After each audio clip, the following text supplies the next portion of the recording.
Lecture du Saint-Évangile selon saint Luc. 6 mois après l'annonce de la naissance de Jean-Baptiste, Dieu envoya l'ange Gabriel dans un village de Galilée qu'on appelait Nazareth, auprès d'une jeune fille promise à un homme de la famille de David, nommé Joseph. Et la jeune fille s'appelait Marie. L'ange entra chez elle et la salua. « Réjouis-toi, toi qui es comblée de grâce, le Seigneur est avec toi, tu es bénie plus que toute autre femme. » À ces mots, Marie fut bouleversée. Elle se demandait ce que signifiait cette manière de la saluer. L'ange continua. « Ne t'effraie pas, Marie, Dieu t'a regardée avec amour, tu vas devenir mère et mettre au monde un fils. Tu lui donneras le nom de Jésus, il sera grand, on l'appellera fils du Très-Haut. Le Seigneur Dieu lui donnera le trône de son ancêtre David, il régnera pour l'éternité sur le peuple de Jacob, et son règne n'aura pas de fin. » Alors, Marie dit à l'ange, « Comment cela pourra-t-il se faire puisque je garde la virginité ? Et le Saint-Esprit viendra sur toi, répondit l'ange, et la toute-puissance du Très-Haut te couvrira de son ombre. C'est pourquoi cet être saint que tu vas mettre au monde sera appelé Fils de Dieu.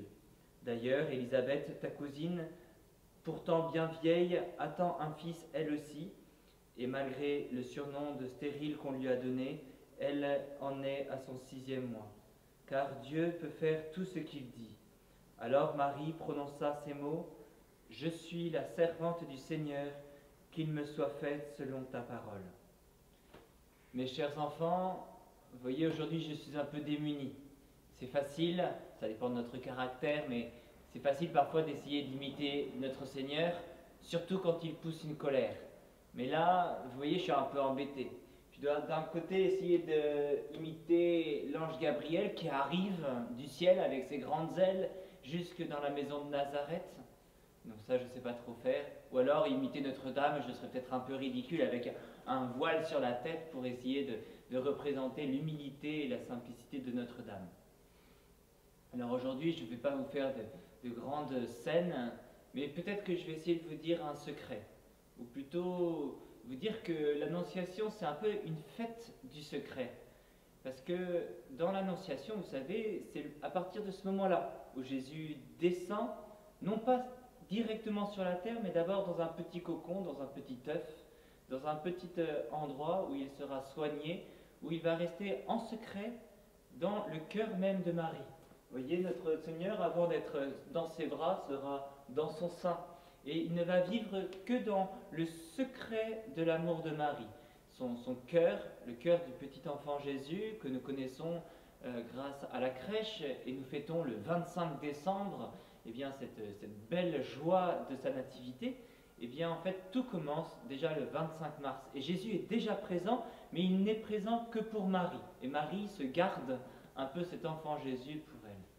Ce qui est touchant, vous voyez, le petit secret que nous pouvons avoir, c'est qu'aujourd'hui, notre joie, elle doit être aussi belle que la joie de Noël, où Jésus descend pour nous sauver, mais il descend déjà dans le cœur de Marie. Alors, je ne sais pas si vous avez des petits frères ou des petites sœurs, ou peut-être que vous avez déjà vu certainement des bébés, mais en tout cas, vous savez que pour la maman, quand elle a un bébé dans son ventre, eh bien, elle dit qu'elle a une joie dans son cœur, vous voyez, qu'elle ne peut pas raconter, qui lui restera toujours secrète, que personne ne peut comprendre, sauf celles qui ont la joie eh bien, de pouvoir porter un enfant aussi dans leur ventre. Parce qu'il y a la joie de la présence d'un enfant qui ne fait que dépendre d'elle. Et vous voyez, pour le secret de Marie, vous voyez, qui fait qu'elle sera toujours joyeuse, toujours heureuse, eh bien, c'est qu'elle se souviendra dans son cœur de cette présence de Jésus, toujours dans son âme. Alors, le secret aujourd'hui que je voulais vous donner, bien sûr, le premier, c'est que eh bien, cette fête de l'Annonciation, elle est aussi grande, aussi belle eh bien, que la fête de Noël.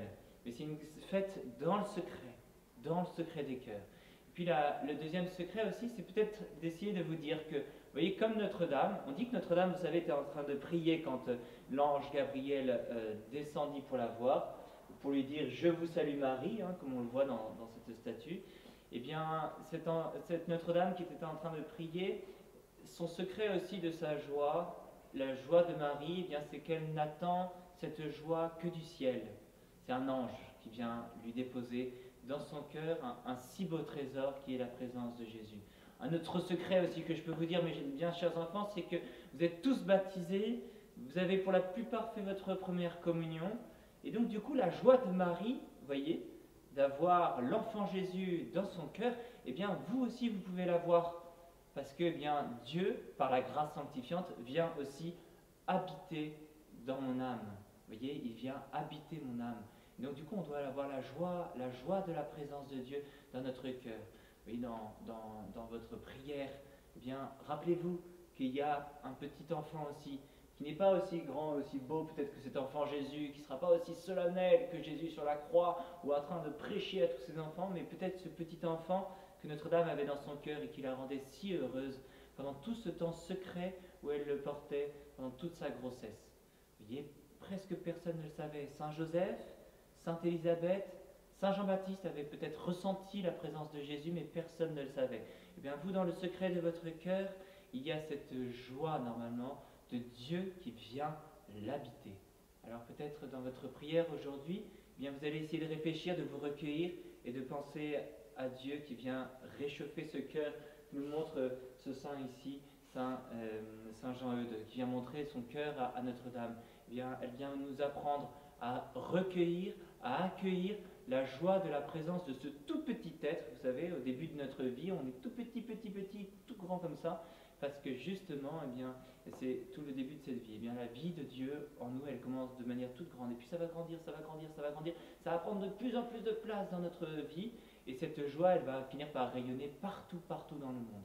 Alors le secret aujourd'hui, c'est la présence de Jésus dans le cœur de Marie, c'est la source de sa grande joie. Et nous aussi, la présence de Jésus dans notre cœur, eh bien, elle doit être une source immense de joie. Nous pouvons bien sûr remercier pour cela. On va prier cette grande joie de l'annonciation, de la présence de Jésus dans mon cœur.